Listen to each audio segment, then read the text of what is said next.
अब हम उस यात्रा का एनालिसिस करेंगे जिसमें अमेरिका में एक महागठबंधन बन रहा है, जबकि दूसरी तरफ चीन की नींद उड़ी है। भारत के विदेश मंत्री अमेरिका में क्रिटिकल मिनरल्स पर होने वाली बैठक में शामिल होने के लिए अमेरिका की यात्रा पर हैं और अमेरिका के नेतृत्व में रेयर अर्थ मटेरियल पर चीन के वर्चस्व को मिटाने के लिए, चीन की मोनोपोली को मिटाने के लिए पैक्स सिलिका का गठन किया गया, जिसमें भारत शामिल होगा।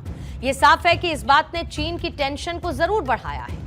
वॉशिंगटन में होने वाली बैठक में अमेरिका के अलावा Bharat, European union, UK, Japan, Australia और न्यूजीलैंड समेत 20 देश शामिल हो रहे हैं। अब इस दौरान जो जरूरी मिनरल्स हैं उस पर एक स्ट्रैटेजिक गठबंधन की चर्चा की जाएगी, एक अलायंस बनाया जाएगा।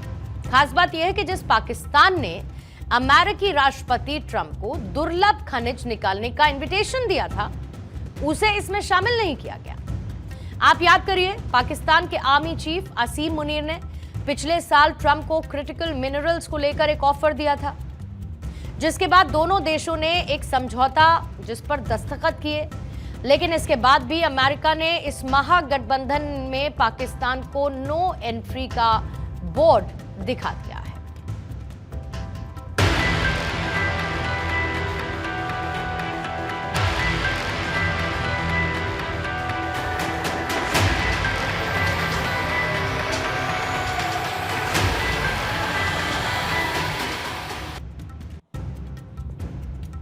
तो पैक्स सिलिका की बैठक में वो देश शामिल हो रहे हैं जिनके अमेरिका से रणनीतिक और सहयोगी संबंध रहे। अभी हाल ही में जिस तरीके का खिंचाव अमेरिका और भारत के रिश्तों में दिखाई दिया, उसके बाद इस तरीके से भारत को न्योता ये बताता है कि अमेरिका एक बार फिर से भारत के साथ अच्छे रिश्ते करने की कवायद में जुटा है।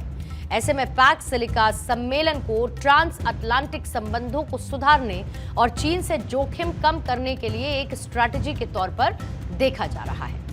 पैक्स सिलिका शिखर सम्मेलन को लेकर पिछले 1 महीने के अंदर इस मामले पर दूसरा शिखर समिट है। भारत की तरफ से विदेश मंत्री एस जयशंकर इसमें शामिल होंगे।